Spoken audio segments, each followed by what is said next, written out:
My friend's daughter works at Reliance Hospital and she's with the ICU unit there. So when she saw the report, she said, Albert, you've already gone through a mild attack. And it's important for you to see a cardiologist, rather than a general physician.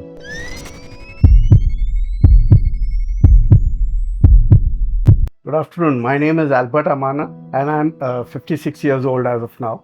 My profession is of a hotelier. I've worked with hotels for the last 30 years, and I love eating, I love traveling, and that's how I've been till date.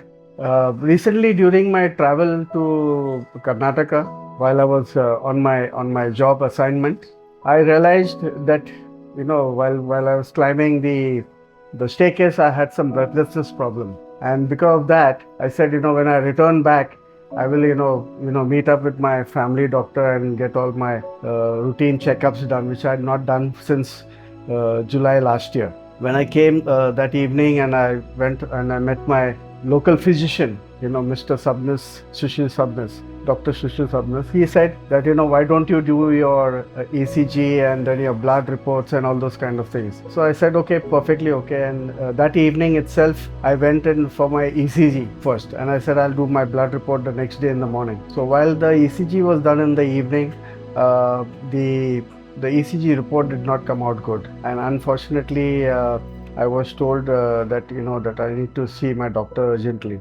I called up, I sent my ECG report to my doctor, and he said, Albert, see that you don't travel or you don't pick up anything heavy until we meet and diagnose what the issue is. Next day I got my blood checkup and everything done, and I went with the reports the next day in the evening. When I went in the evening, I was told my blood reports were actually okay.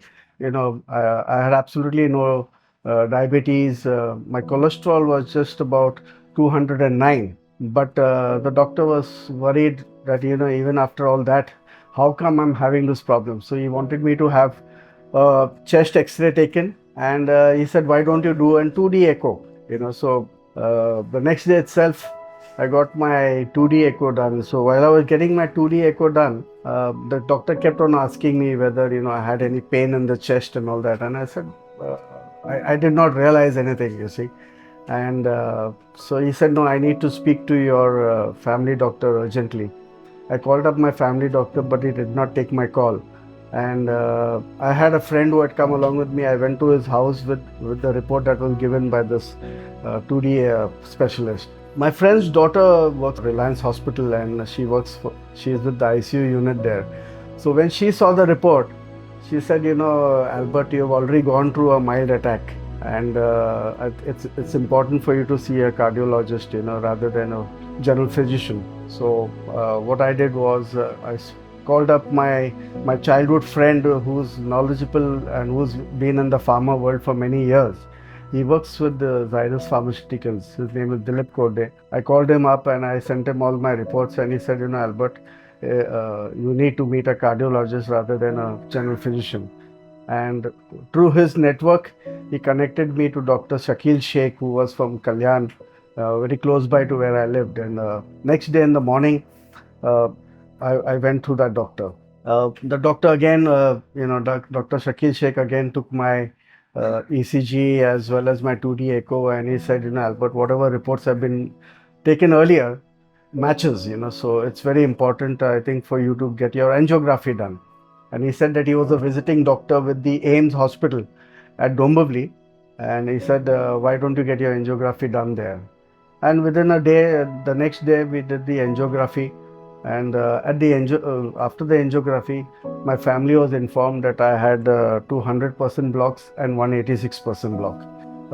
Knowing this, of course, he suggested that, Albert, the best thing for you to do is an bypass, which was something that was not agreeable with me, and I needed to take some opinions about it, second opinions and all that.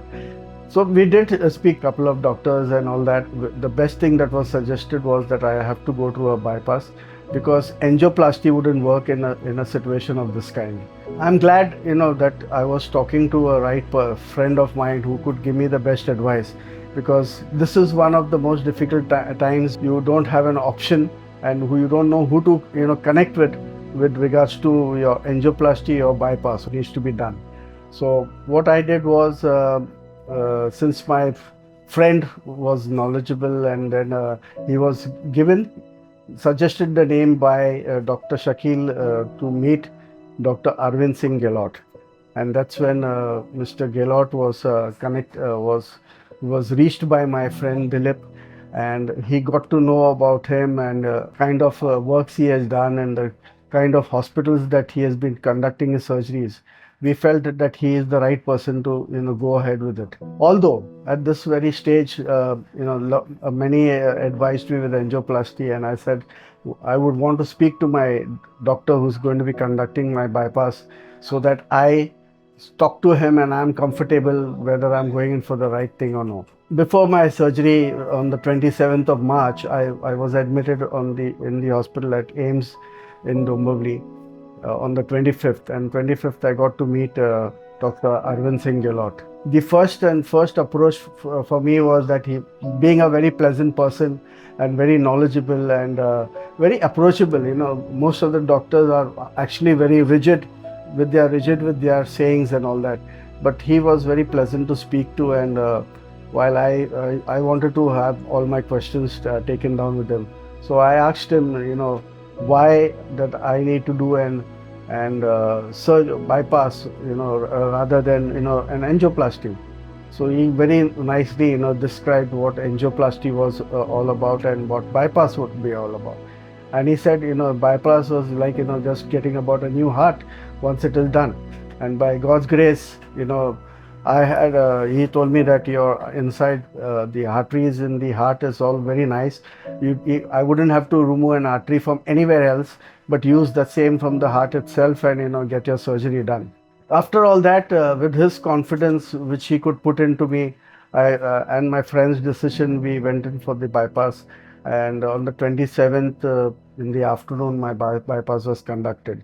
I was taken into the operation theater at 3 o'clock, and we finished the bypass by 6:30. I came out, successful, and it was a successful bypass that was conducted. More is required after the bypass is the things that you do the first 3 months, And as I was taken into the ICU, I had a very encouraging male nurse who told me, Albert, you're doing well, you will get well soon, you need to be out of this place soon. The encouragement that you got from the people that worked in that particular hospital also was very nice. The houseman who was very, very comforting. So these kind of comforting is very important when it comes to a patient that has been operated, and encouraging them that, that you are doing very well. The next day in the morning, I had my first breakfast. I was amazed that, with all the kind of surgery I had, that I could be eating a breakfast. Then, continued the food. And the second day I was moved into normal ward, and at this normal ward, of course, great care was taken. You had everybody coming on time, giving you your medications.